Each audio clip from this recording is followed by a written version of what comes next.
We got Coach Babcock from McKendree University coming in, stop by in studio.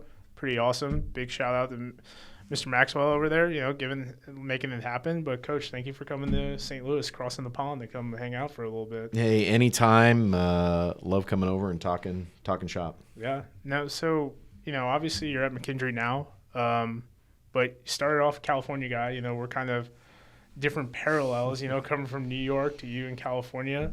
UCLA guy. What was how'd you get all the way from there? And we're going to talk about the different steps and on the way. But UCLA, you had some pretty good ball players. Brandon Schalar is one guy I always looked to when he was at UCLA. You played with him, right? Yes. Yep. So, he was probably about 2 years younger than me. So yeah. Brandon Schiller. And, played with great guys and stuff there. It was a lot of fun in my time there, both as a player and as coach. Now out in the Midwest and trying to make it happen. So you transitioned from coaching or playing to coaching while you were still in school, if I understand. Mm-hmm. How did that line of demarcation kind of come? That decision, the epiphany, was it an injury or something, or was it just kind of like a little bit of everything? As a player, very, very quickly, I realized that I was not going to make it to the NFL. I looked at the guys next to me, and I'm like, they're bigger, they're stronger, they're faster. There's a good chance I might not necessarily make it. But what can I do if I can't make it? If I can't do it on the field, maybe I can get the guy next to me to go do it. Maybe I can get you to be a success, and that's really where it started. And I'm a second-year scout team guy still again, and I kind of befriended the GA, and we just started talking plays. Like if I wasn't going to be, bigger, faster, stronger, I better be smarter. Yeah. So I watched a ton of film. I was in, watching, looking at playbook stuff, talking to coaches, and that's where it became kind of, hey, why don't you do this thing on this play? Hey, this guy's blocking me this way. Why don't you try and reach him? Or why don't you try, and so it started getting into that. I could see that there was some positivity through that, and I think that was kind of my first thought with it. From an injury bug, I did end up having a couple concussions. Really, it was. I don't know if you know this because I've got a great body right here. Yeah, no, me but too. yeah, I know you're going to say that next time. I actually got a big head. Yeah. So the melon up here was hard to fit in some helmets or whatever in high school. Yeah. So I had a couple more, and I'm like, you know what? I know I'm not going to make it to the NFL. I do have a passion for making the guy next to me better. Yep. Why don't we go ahead and segue into coaching, and ended up doing it and never quit. I'm not a quitter. So ended up still coaching, 20 years later. So bouncing from UCLA, obviously a lot of, pro athletes, a lot of knowledge being soaked around, going to one of the more dynamic celebrity-wise Colorado teams for a couple of years. What was that experience like having, Joel Klatt there? Looking back on it, I'm sure he was obviously an older guy in minor league baseball, and then maybe one of the more notable podcasters for Brandon Schaub. And, you're looking back, you're like, who would have thought those two guys, would have been – I thought, going into it and going to a new place, I was going from the Pac-10 to the Big 12, wanted to see how other people were doing it, and I kind of had an open mind about everything. But the cool thing is that on Friday nights, all of us would have our pregame meals, and us coaches would all sit at different tables. So, I was at a table with, a lot of these guys, Joel, and you could tell Joel's personality – he was going to be successful in whatever he did. Didn't matter whether it was football, athletics, off the field, anything. He just had that charisma going. He's your prototypical quarterback. He's the California-esque, blonde hair, kind of has that moxie. I knew he was going to be kind of successful in whatever he did, and that was fun. And that year, we ended up. I forget what it was. Big 12 championship game. I think we were 8-4 that year or something. Mm-hmm. And but yeah, a lot of great players and a lot of great coaches on that staff as well. Yeah, Coach Barnett was there with you as well at that point. Obviously, a local guy to an extent. When you came to McKendree, we're jumping forward a little bit, but was that someone you also reached out to as well, like, the local area at least? I did a little bit. I would consider, I talked to Coach Barnett, every so often, and really in the coaching world, you always kind of, throw ideas off of them. So whether it's X's and O's, whether it's leadership, thoughts, or even, hey, should I take this job? What do you think of this job? Have you, so a little bit of that. Really, the St. Louis stuff and the Midwest didn't really come up, even when he was at Colorado. Okay. It was more of, especially for Coach Barnett, how do we make CU the best it can be? Yeah. And how can we make that place successful? He really kind of, and he hasn't, really coached since, being let go. So it was a special time, and he is a very, the biggest thing I took away from Coach Barnett is actually he's one of the best family man, Christian-based people that I've ever met. So. I've never heard a bad thing about Coach Barnett. Obviously talked to Coach B, big Colorado ties, and just like local people in the area and whatnot. And I'd love to meet him, just not even for the show, but just to like talk to him like as a man. Now, obviously, kind of the Hollywood and CU going down to closer to Hollywood and back to California and San Diego. I talk about all football, XFL, USFL, all that goofy stuff. You had one of the most prolific guys that we've ever seen in Josh Johnson. Mm-hmm. 2 caveats on that. Obviously, being a defensive guy as an undergrad, as a GA, linebacker, transitioning to the offensive side of the ball. How does that happen? Like how, just kind of where the spots fill, like how was that transition? And then all the stuff you've done at McKendree where these offensives have been very prolific throughout the years. What's that transition been like? And like, has that really tested you as a coach, especially in your, earlier career and whatnot? So the offensive part really became in my second to last year at UCLA. I was a graduate student. I had been on the defensive side.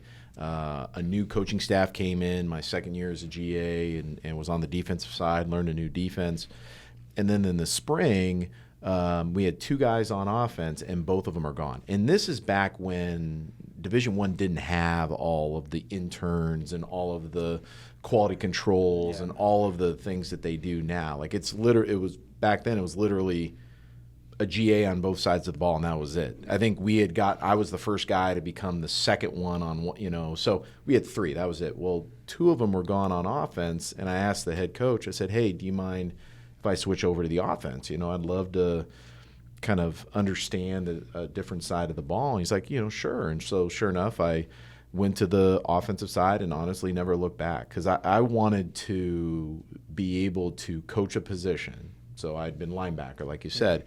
Does my knowledge of offensive line play or quarterback play or tight end play, can that help me coach the linebackers because I have been on the other side of the ball?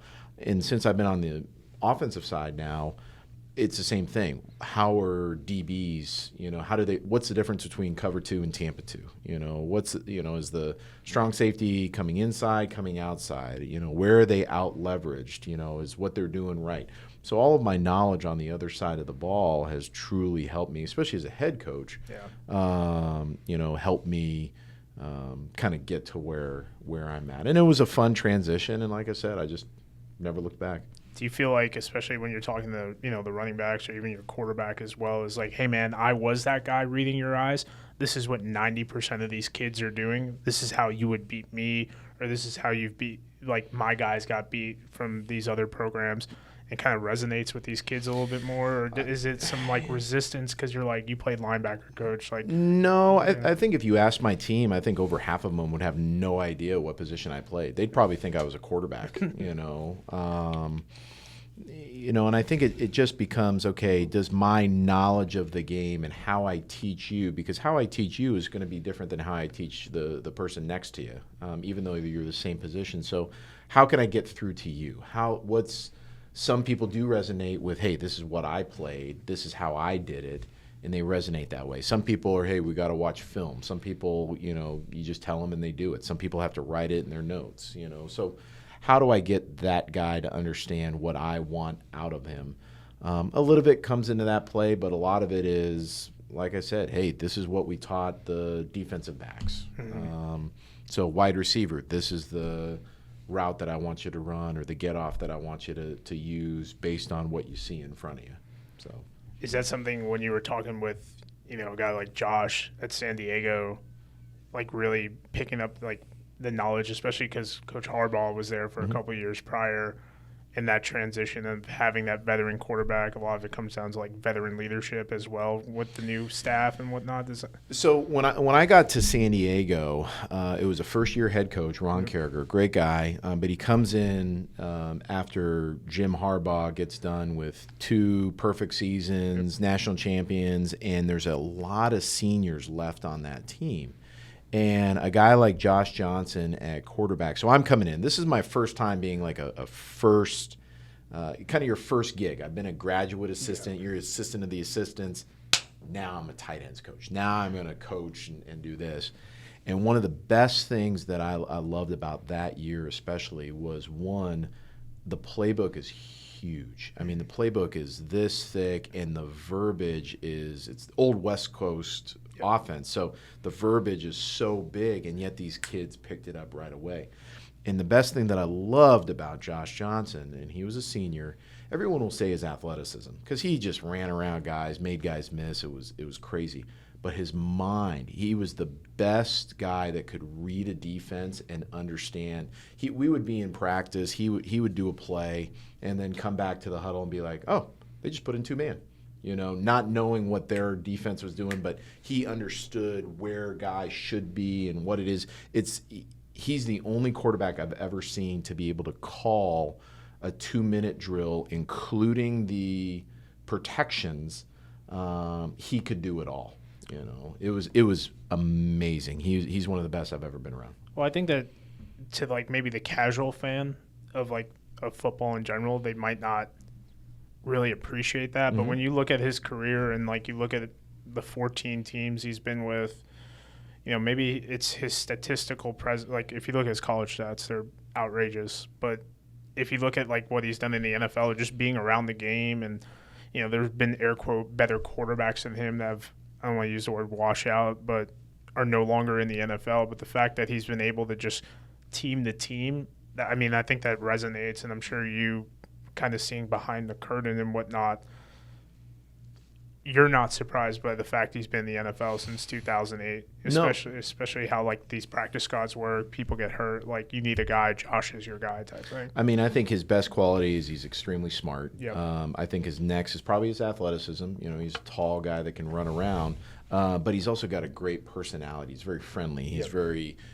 able to get along with. So he becomes a really good teammate. So, yes, my entire career I've had great quarterbacks, and some of them had shots in the NFL, and they're out in 1 year, 4 years, 7 years. Josh is going on 15, 16 years now. Being able to at least still be in the league, and I think that's a testament to kind of all the things that I brought up about him. So he's a great, great, great person. Extremely happy for him. So you leave San Diego, and then clean slate essentially at CSU Pueblo. No football after what, like 20 years or something like that. And then all of a sudden it's making this in your image and doing that before you get to McKendree. How is that process of building a football team? Because that's one of the more exciting things I've heard from a couple of coaches I've talked to and whatnot. Like, is it a little bit daunting when you got the phone call to like, hey, we're going to do this type thing? And CSU Pueblo has been pretty decent program, like, throughout, I believe they're Division II, correct? And then seeing that kind of the foundation you build and the coaches there build, how was that experience moving forward on that? Well, I mean, the first question mark was, getting the call from then head coach John Riston. Hey, we're starting a program from scratch. Do you want to join us? And I was like, you know what, I'm at San Diego, an FCS program, it'd be going down, but how many coaches like truly get to start a program from scratch? There's a lot of coaches that will go into a program that may have been losing or haven't been successful and turn them into success stories, but how many coaches can truly say they've started a program from scratch? I'm like, you know what, let's do it, let's go. And from day one, It was a wild ride. We still have the stories of 100 guys meeting in the locker room, the stadiums being built, and the guys are showing up in pickup trucks to with their gear on because the locker room's not done. Like all of those little things. But I would say probably one of the biggest things I got out of it, especially that first year, is that whether you had freshmen or a couple transfers because you wanted a couple older guys, is that there wasn't culture.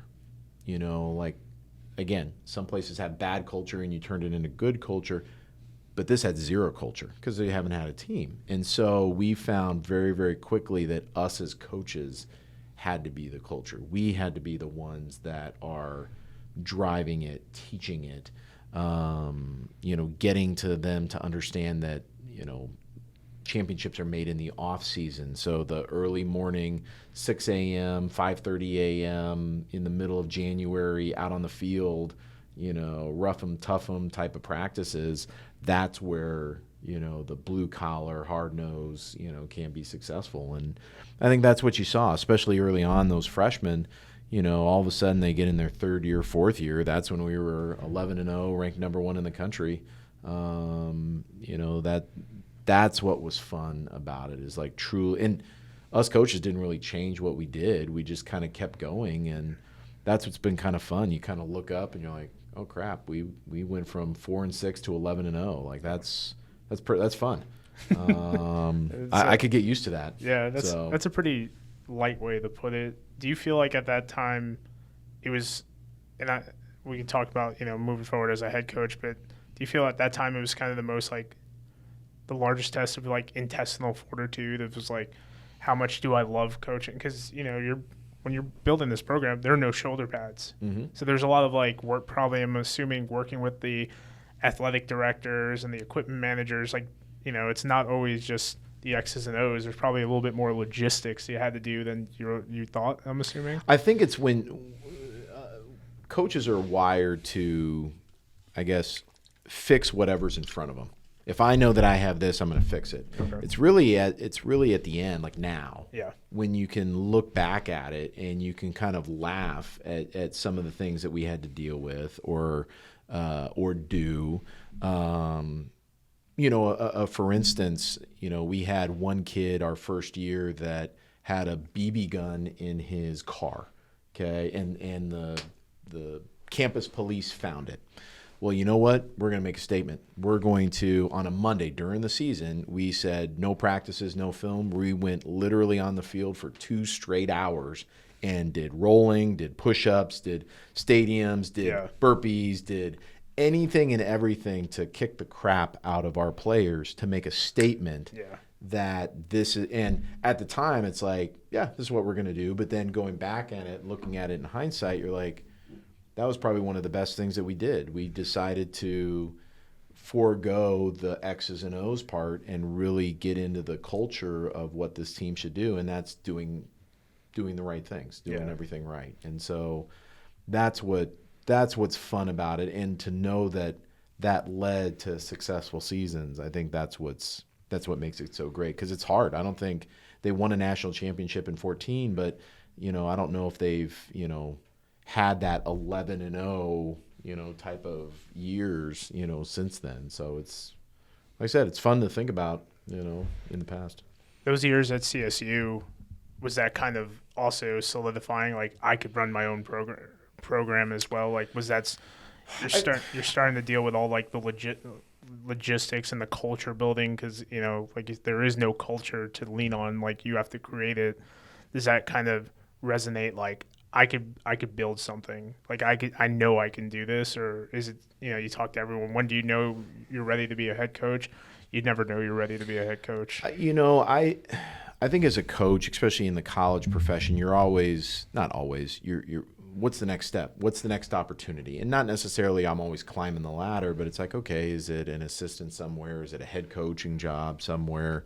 The McKendree job just kind of fell out of the, I don't want to say fell out of the sky, but they approached me, which a lot of times doesn't happen. You're usually going out to kind of go get a job. And so I don't know if you're ever ready to be a head coach. I will say this about now being a head coach for a decent amount of time is I do have an appreciation for what the assistants do, what the coordinators do, because it's a different focus. It's a different, if I'm the tight ends coach, for a team, doesn't matter my team or another, I'm focused on my guys. Those are my guys, and I'm going to make them the best as possible. Whereas the coordinators thinking about, okay, what are the X's and O's? How do I be successful? How do I beat this defense, this week, and how am I going to install it and teach it?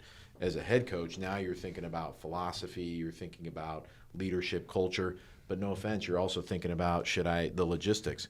Should I have practice at 9 a.m. or at 8:30? Where does lunch come into play? Yeah. Like all of the behind-the-scenes stuff that a lot of people don't necessarily think of or know. I mean, that's kind of the philosophy of the head coach part.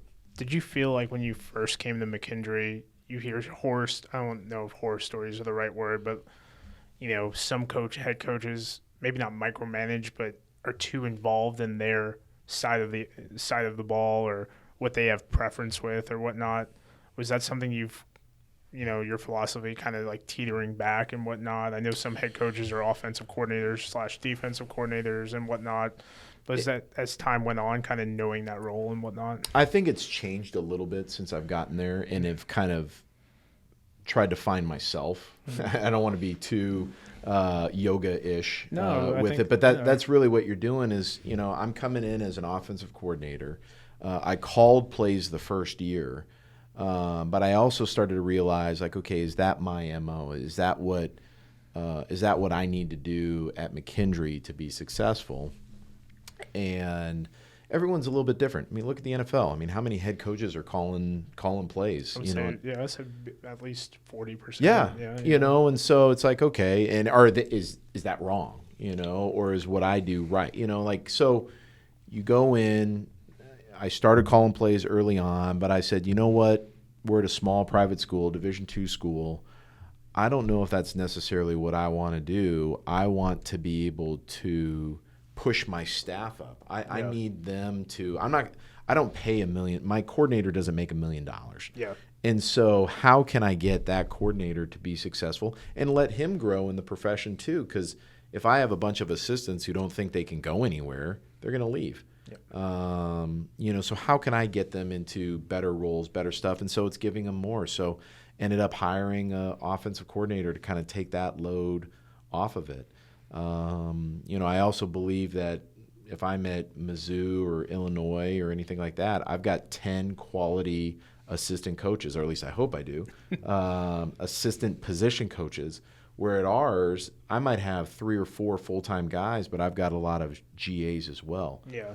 So I'd like to think I'm a decent coach. Where do I fit in with that? Maybe, like, for instance, now I coach special teams because that's where I'm, quote, needed, to be able to run the team successfully. So I try to take my ego out of it a little bit from an offense and defense's perspective, still have a handle of what we're doing on both sides of the ball, but try to give our coordinators enough leeway for them to be successful along with the team.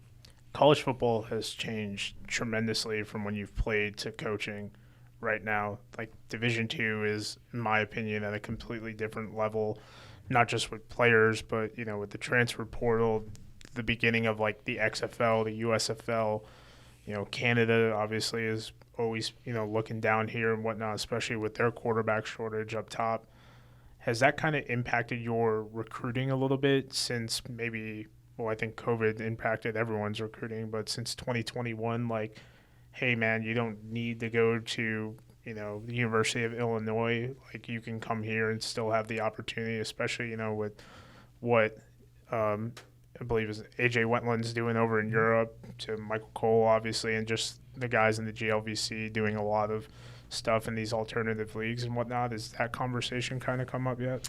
You kind of touched on two stuff. One, from a recruiting aspect, I do think that it has changed over the last 10 years. I think that the transfer portal itself has gotten, and it's a trickle-down effect. Yeah. The Division I's, if they lose a kid or a kid quits or if a kid's not good enough, really instead of going back to high school to try to find a kid, they try to find a stopgap. So instead of going to the junior colleges, they go to the FCS or to division, so there's kind of a trickle-down effect where a lot of the guys that people need on a team are now in the transfer portal. So it's two things. One, the high school kids are extremely nervous because they know that there's less from a percentage standpoint.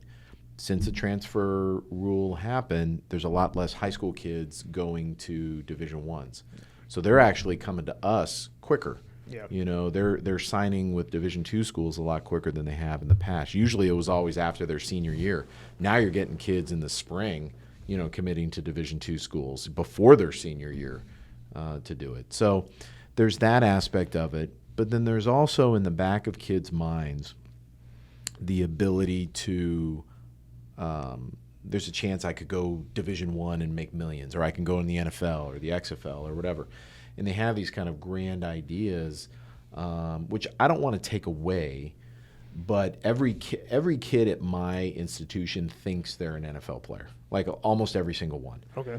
And so I've been there for coming into year 11, so I've had, thousands of kids or 1,000 kids come through my program, let's say. I've had one kid make it, to the NFL. I've had one kid that I've had probably about a dozen go over to Europe, including AJ Wentland, who you said has had a phenomenal career over there. Yep. But all of them think they're that. So a lot of these kids, if they do have a little success, they enter the transfer portal thinking that they're going to go big time. And the statistics show over the last 3 years that most kids don't go anywhere and they stop playing football, which is a shame because I want them to finish out and have a good college career so that they feel that they've given it their all, because football's finite. We all become ex-football players at some point. Whether it's Peyton Manning, myself, we're all ex-football players at some point. And more importantly, getting a degree. Most of the kids, especially the Division I guys, when they transfer, they end up not getting a degree on time. I mean, I just heard the whole was it Stephen Bennett, from Georgia or whatever. 7 years with no degree. Yeah, and some people will say, well, that's okay because he got what he got, Is it? Is it though? But then it's like, okay, well, we used to pay for players back in the 60s and 70s, and we've kind of gone back to that now. Yeah.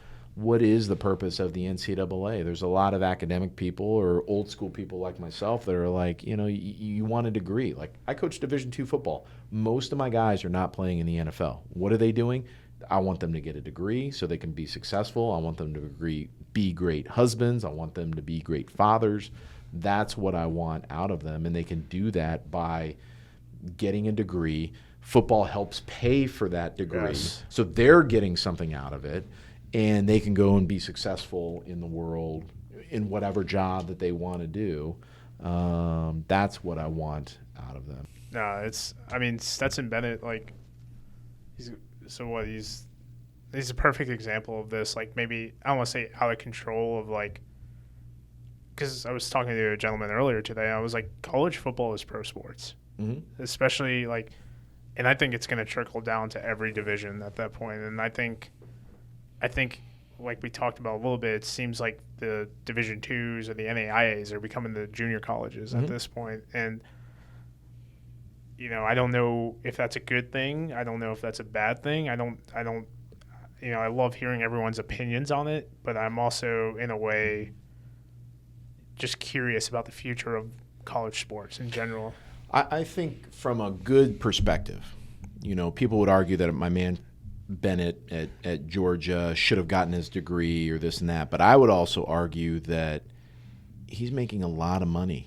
Yeah. And when is he going to be able to make that as a stockbroker or a teacher or whatever profession he's going to be? He's making millions. Yeah. Which I'm supportive of, on the record. So and that's good. But at the same point, what does that do to the kids in my league that think they're that and want to go up? And I think what you're doing on the bad side of it is you're creating a when those guys leave or when they transfer, whether it's Division I to Division I, whether it's Division II to anywhere else, they don't have that same camaraderie and that same family. You talked about Coach Berniak being here, Joel Yeah. Clappenschrop, like my UCLA guys. Like there's a family. Yeah. When you get to my age, when you get Yeah. old and gray hair, there's that connectiveness of your alma mater and where you played at and what you did. You're not seeing that out of the guys that transfer. And so it's not just the family aspect of it. Let's just do nickels and dimes. If that kid has the ability to pay some money back, because now we're starting to get in the age of donors. Yep. When you're getting in your 40s and 50s and even later, giving money back to a program, what program are you giving that to? Yeah. Because where do you feel the most, quote, love? Where did that start? And so I think that's very fearful of the future, because whether guys quit and don't play anymore, whether they transfer, where is that loyalty? And no offense, where does the money come to run run an athletic department, if that's the case? I think that's where is going to kind of put it to I don't want to say a stopping point, but just like really, when the dollar signs start like coming, like if I went to EMU for 3 years, right, and I was, a special teams guy, 20 tackles a year, if that, and then for whatever reason I go to K-State and injuries happen, I put up a 90 tackle season, get to the 7th round NFL, and who am I giving that? Who am I giving that, like, 10 grand, and 10 grand's minute when it comes to this, but when they ask, I mean, like, who are they, like, who do I give it to when, I get the letters saying, hey, it's time for donation? Do I give it to K-State, where I had, air quote, my success, or do I give it to AMU or EMU, where, EMU made me, especially if I got a degree? These kids get degrees in 3 years. So the other question you got to ask yourself is that, okay, not just EMU or K-State, do you give it to the athletic department, or do you give it to Johnny football player in a collective to get the next guy? Yeah. Because I think with this name, image, and likeness deal, I think what's going to hurt, it's going to hurt the overall athletic department. And in the end, I think it could end up hurting female sports. We'll see. It's still not there. But if I'm an athletic director at Eastern Michigan, let's say, and I get $10,000, do I give it to Johnny football so I can be great there, or do I give it to the athletic department where I can spread it out into a marketing person, an SID, an academic person? Maybe we need to do new facilities for the softball field. Maybe we need a new tennis program. How does that affect other sports? Yeah. And I think the question is going to come down in the next 5 years is, okay, what is Power Five? What is Power Five? You said it earlier, like they're becoming a pro organization. Is that good or bad? I don't know.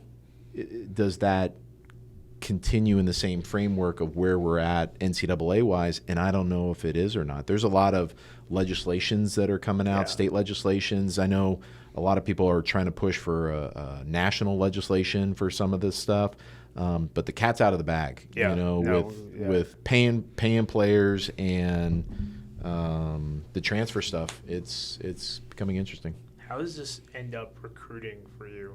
Because I guess that's, I know you're saying that kids are signing a little bit earlier to kind of, reserve their spot, but also is it, I think we talked about off camera, it was like in-house recruiting becoming a little bit more new and figuring that out? And it's a little of both. Yeah. I'm still old school enough to believe that I want to develop players. I'm at a Division II program. I want to bring in a freshman if possible, get him going, because I know that his best years are going to be his junior and senior year. I'm not the type of coach that always wants to go get a transfer or a junior college guy or a transfer portal guy. There's some coaches out there that'll do that, but I'm a development guy. Yeah. So I'll go get the young guys if I can. The hard thing is to, like you said, in-house recruiting, it becomes, I'm a realist. And so I'm going to sit down with you. If you have a great year and you have the opportunity to possibly go on or have that deal, hey, these are what the stats are saying. Like, you could, but, for instance, I had a kid, end up leaving that ended up jumping up a level, ended up going to FCS. Are the rest of the players going to look at that and say, shoot, maybe I can do that, in another year? But I also have another player that thought he was big time and went, got in the transfer portal and this and that. In my opinion, he went to another Division II school, but went to another Division II school that's not very good. So he could have been a starter for us this year, ends up going to another Division II school to try his luck out or try to do more stuff, and it's becoming an interesting. I don't know what the best thing was for him to do. So it's a little both. Do you think? Because if you came to my house, talked to my parents, and I was getting, I'm an East Coast guy. Do you think your playing experience is extremely relevant? Because if Rutgers was looking at me, I feel like that you telling me about your experience at UCLA, and obviously different time back then, a lot of different stuff. But like, is that something very relatable you can bring to some of these kids? Like, because I found what Coach B was saying, from what I know about you, like to me that hits home a lot more. Granted, I never thought I was going to the NFL, so maybe it's a little bit different. But like to have guys who are in y'all's situation, your college career is like, hey man, like you can go to Rutgers or you can go to U of I, and you might have a good time, but do you want to play football? Is that also like a kind of a recruiting tool in your back pocket without like too many secrets? Because it's extremely relatable conversation in my opinion. I mean, there's no really secret about it. I mean, I think it really becomes what's important to you. Yeah. And I think that everyone has the dream. Back in my day, especially when the movie Rudy came out, everyone wanted to go to Notre Dame. Like I wanted to, I'm not even Catholic. Yeah. And I wanted to go to Notre Dame. Yeah. And I think that's because you see it's kind of the pinnacle of football but we're all in our high schools and we just have our blinders on, and I might be the best guy in here. But for instance, McKendree's in Illinois. There's 540 high schools in Illinois that play football. Yeah. So anyway, it's you can go either way, and I think you could have a good time, but I think it just depends on what you want. I always give them my scenario of, okay, when I got to UCLA, there were 25 of us walk-ons, 25 walk-ons. By the end of year 5, okay, because most of them redshirt, by the end of year 5, there were only 3 that were left out of 25. Everybody quit, okay, and only one of them got a scholarship. That was me, for being an off-the-field coach. I joined the coaching staff. So the chances, and I'm not saying that's going to happen for everybody. Yeah. There are guys that all of a sudden, wow, we missed on this kid. He deserves a scholarship. Yeah. But to be able to walk on and play is kind of between slim and none. Yeah. Now, I will say the biggest difference, and I think the hardest thing that I'm going to have to deal with now, is because of the name, image, and likeness, the paying players. Some of these walk-ons are getting money. Yeah. Like they're able to make a couple grand just being on the team. You hear about the kids from Texas or Ohio State. You can make $15,000 just from being on the team. Like we didn't have that, when I was a player. You were just on the team. It was called a scholarship. Yeah. Like if you wanted to be great, you earned a scholarship. So, again, I think, there's guys that come to our level and are successful and play for 3 to 4 years. Yep. They have a good time. You might not know where McKendree is. You might not have heard of it, but at the same point, you can get a college degree, and it does mean something, especially in the local area. It definitely means something. But you can get a college degree. You can have it help pay for, so you have little to no debt out of college as opposed to paying for a big school to go to as a walk-on. So again, there's definitely the positives for coming down the level and playing. And where do you see yourself, and where do you fit? And we'll lose guys to the Division Ones. We'll have a lot of guys come to us because our niche is we're family. And this, you're gonna have a brotherhood. You're gonna have your best friend. Your best man at your wedding is going to be the guy playing next to you for us. It's probably not going to be the guy at UCLA that you hardly know because you're not a player, like you're just trying to make it. Yeah. So, but I don't know. But the only friend you had at UCLA was the weight room because you were worried about always in there or whatever. Yeah, trying to get extra workouts or in the film room trying to figure it out. I mean, I think kids in some senses I think are a lot smarter. Maybe a little bit. Maybe less, they have more access to knowledge would probably be the better word, maybe. But I feel like you get one of these kids that are like extremely self-aware and like they know like who they are and like what level they can play at and compete? I think most kids, when they come out of high school and they hear the recruiting talk and they're next to their parents, and yes, I want my degree, I want family, I want this. It's usually about a year or two in where they're away from parents, they're just with their buddies, they're playing Madden. I want my name on Madden, kind of thing. It's like, okay, well, how can I go get mine? And it becomes either I got to work harder to get more scholarship at the place that I'm at, or better to get more wins, or they go the other route and I'm highly competitive and, this place that I'm at isn't good enough for me. I'm going to go try my luck. I'm going to roll the die and try my luck someplace else. I feel like sometimes too, especially with you, like being around like all these different players who have had success at the NFL, it's like, okay, you want to, maybe have a quarterback who might be a little too arrogant, but it's like you want to be like Josh. Okay, well, this is what Josh did. Mm-hmm. He did these 10 things. You do 6 of them. Guess what? Josh fights every day to stay in the NFL because he does these 10 things. You're doing 6. Josh was better than you. Do you think, like, I feel like these blueprints that you have with like some of these kids that you've coached that you can push to these kids, does that resonate with them a little bit? I think some of it does, but I also think that some positions are different than others. Good quarterbacks want to learn. Yeah. They are constantly in coach's office, constantly watching film. I mean, they're, unbelievable.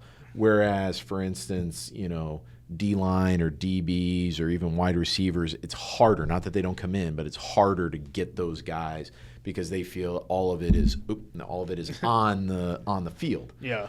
So it's just how do I get to that person? How do they understand? It goes back to leadership. Everyone's different and whatnot as well. One of the best things that I got from I guess you can call him a mentor, but a coach that I have high respects for, Eric Bieniemy, who was at the Chiefs for a while, now with Washington, and he believed this, and I do too. Is we're teachers. That's what us coaches are, and it's my job. It might be just in football. I would argue that it's also in life as a coach. But my job is to make you better. My job is to get you to where you can't take yourself. And so how do I get you there? And again, it could be a kick in the butt. It could be a pat on the back, and so that's the nature of coaching. And that's why it's been so fun for the last 20 years of trying to figure that out. How do I get you to where you want to go? I think that's a pretty good way to end this because, I don't know, it made me want to go run out on the field. Come out or whatever. I'll say this. If you can strap it on right now, I will put you on kickoff. I can long snap. We actually need a long snapper. So I'm like a second. Like last time I did it, I was a second and change below like the NFL guys. I need work, but I could long snap. But I was trying a couple weeks ago, and I was like, I just need to do this for like a month and a half. Like I don't think I could run down the field that fast. So I think it's more the beard. I think you would get a lot of props from our players because you got the chest hair coming out, you got the beard going. Like you got a good look to yourself. When I because what I do, I work out based off like my clothes fitting. So like when my clothes get tight, then I'm like, you're good. I'm burpees every day, and now like my clothes are getting tight, so it's like. Stop drinking, all that stuff. And then I'm just like, okay, I'm good. I hate running, so I do sprints. Yeah. And like, one of my clients, they do football training and whatnot because they're little kids. And, go out and like, that'll be my cardio, go put the shorts on and whatnot. I'm just like, all right, like we'll do that. So, have this like 11-year-old run routes on me and like, I'm just like pushing the ground. I'm like, yeah, I still got it, Love it. But yeah, I mean, I can long snap. I just have to do it, actually do it again. But problem was the guy who long snapped over me was did it in college. So I was just like, man, if I went to another high school, but hey, if you come to practice or scrimmage, I'll put the pads on you. We'll see if you can do it. So see if you still got it. I think Jaden and Jordan would call me out. Yeah, no question. Yeah, they'll do it. Yeah. I mean, Jordan's still out there. We'll get the video and then show your future kids or whatever, the pure athleticism their dad was or whatever. We'll see. I don't know. 5'7" offensive tackle maybe. There's a lot of those in the league. Yeah, 5'7" offensive tackles. Well, it was funny. We had a kid. He went to the University of Buffalo, walked on. He ended up playing there for 2 years. But they're like, "What position do you play?" He goes, "Kickoff." And they're like, "What?" He's like, "That's what I'm doing. I'm just doing kickoff. I'm trying to get a scholarship. I want to go here. I'm just going to do kickoff. Like, that's it. So literally, KO. Yep. Just he was running down the field. He was doing 60-yard sprints, ran like a 4.7. Like, you know, I don't. Now he's probably an accountant, but That's okay. But you know, he played with Drew Willie. Drew Willie was pretty cool. So, but yeah, but I don't know how much we got about that. You know, playing with some technical difficulties. But Coach, thank you for coming on. Where can people find you? MCKBearcats.com. Always look up the GLVC. We've got a lot of streaming stuff. Great games. You can watch the games for free. A lot of good stuff on the other side of the river. Yeah, and you know, plenty of good athletes all over. So, Coach, thank you for coming on. I appreciate it. Thank you for having me. Thank you, sir.